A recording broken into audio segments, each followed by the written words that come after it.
a Dutch raid on a French sugar plantation on Hispaniola. At the show, it's been fantastic. Actually, I think because it's unusual, it's a period that people probably know a bit more about now because I've been kind of plugging it for quite a long time.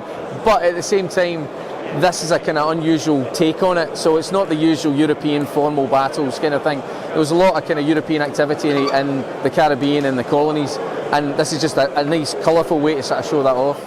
Well, I've been coming to this show probably for about 25, 30 years. I'm not quite sure how long, but certainly back before 2000. I've always thought it's the best show in the UK by a country mile. It is absolutely the best because you see the best of the hobby here. And part of that's because Donkey McFarlane used to come with his camera and photograph. Everyone wanted their game to be in Wargames Illustrated. So everybody tries extra hard at this show. But even though everything's moved on digitally now and the magazines are done in a different way, the legacy stayed at the show, I think, and it's still the best, let's say, exhibition type show of the hobby in the UK, I would say.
Right, today's game, it's the Battle of Wagram from 1809, sort of the culmination of the 1809 campaign.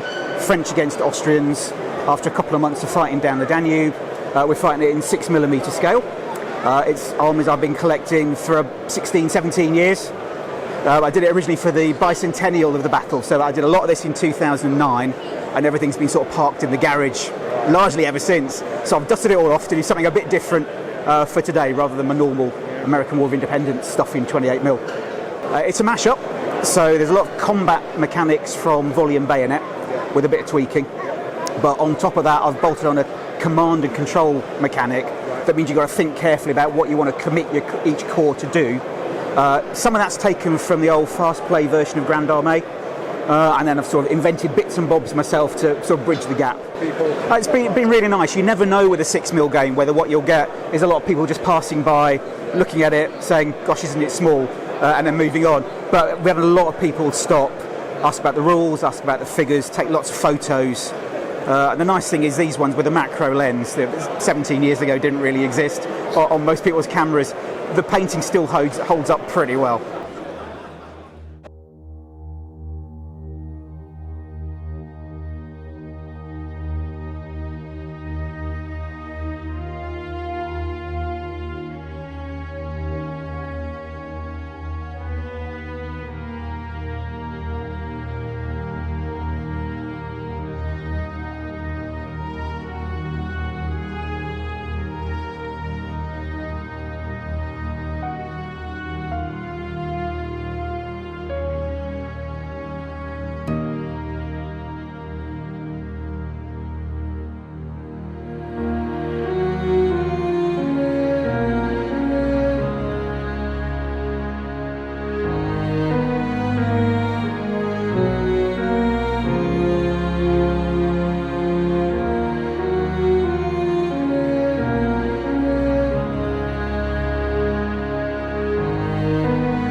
I'm John from the South Son of Warlords. We're running First Battle of the York, 5th of September 1914, in 6mm using my Home Before Christmas rules, which are sort of an adaptation from the Great Escape Games 1914 rules, because I'm an insane person who needs rules to factor in the quality of telegraph wire for field of service, because I'm crazy.